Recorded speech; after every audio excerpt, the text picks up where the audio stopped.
How's it going? It's your boy Rainbow Star, and I'm coming at you with a new type of video that I've actually been working on a lot on TikTok. So if you aren't following me there, make sure to.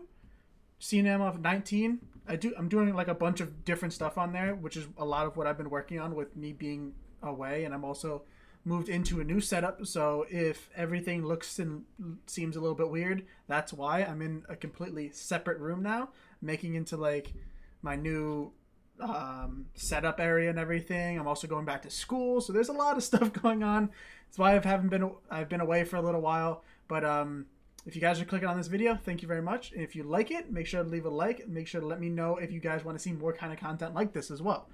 So, if you guys haven't watched the most recent, read the most recent chapter of the Dragon Ball Super manga, we have this big thing right here on the bottom left.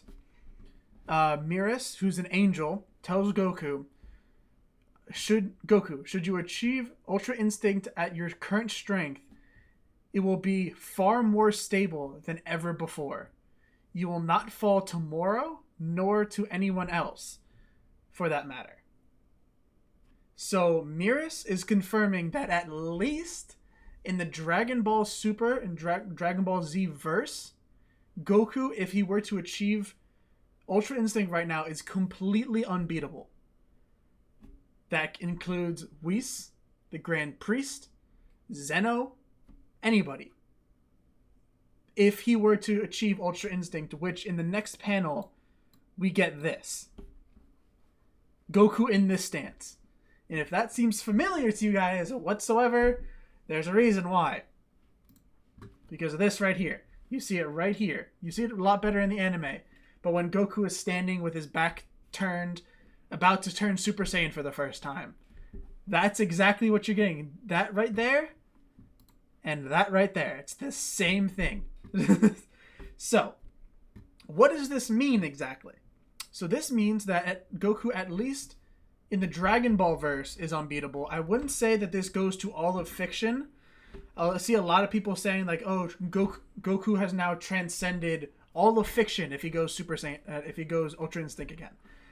I don't know about that because again, they don't know of other things, and Goku at this point has 4D strength, and there are people in like Marvel and stuff like that who way transcend 4D strength. So I want to talk about that with you guys a little bit. So, Goku, fourth dimensional. I believe most people understand that. His strength, I see a lot of people calcing it. A lot of people it's very simple. Fourth dimensional strength. Goku has transcended time and space at the strength that he is now, and he actually did way before that as well. So the reasonings why. The Grand Priest in the world of Void, which is a world without space or time, that's filled with infinite nothingness. This has been shown in all the statements and everything to be a fifth dimensional construct that he created. Because without time and space, you need an extra dimension to be able to work within.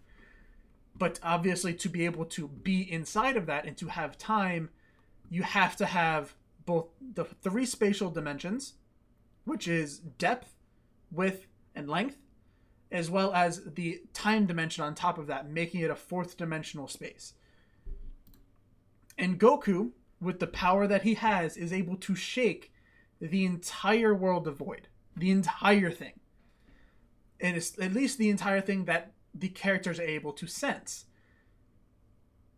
Them being able to sense it makes it 4D, because they can obviously, it's the construct that the Grand Priest was able to create inside of that.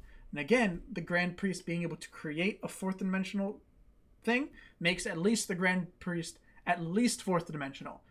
If he was able to go into the world of Void, and that's how he was able to create this 4D construct, that would make him fifth dimensional because he's able to exist in a fifth dimensional space. But that's something completely different. So for Goku, he exists and is able to shake an entire 4D construct, and to be able to affect something that is 4D, you must be 4D as well. A 3D being or a 3D being with 3D strength has to have 4D strength and able to hurt something that is 4D or even affect it in any possible way. When you are 4D, when you are 3D, 4D is infinitely 3D. That's a simple way of explaining it. So Goku has shown to have absolute infinite three-dimensional speed, or immeasurable, as some people like to say. I find it's fairly equivocal, but the ways that Goku have shown this before is obviously shaking the entire world of Void. That's his strength. But his speed was shown here.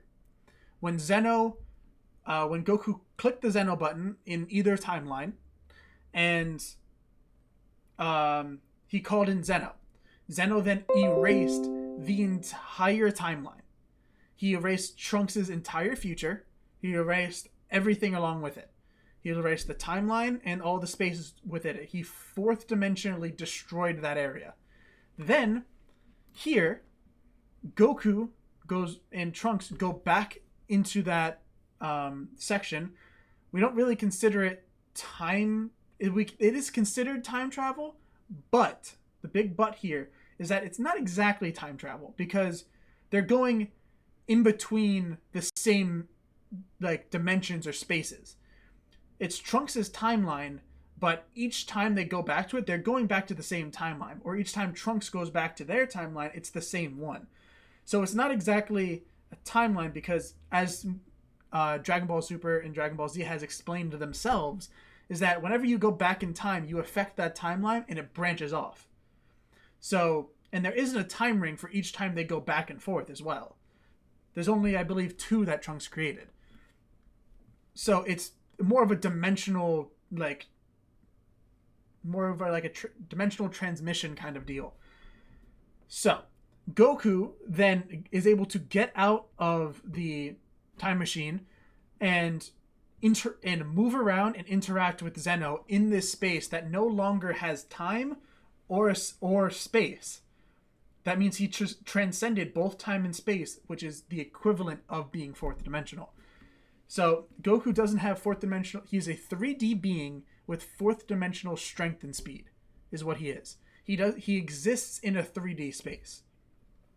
I know it's hard to kind of comprehend, because we don't have a fourth dimension on our world. We can count the fourth dimension as time, but we live in a 3D space. It's hard to even comprehend a fourth dimension. Let me actually, because now that I'm in this space, this is all a whiteboard, so I can use this. So let me actually do that. So 4D space. Normal 3D, we got a cube.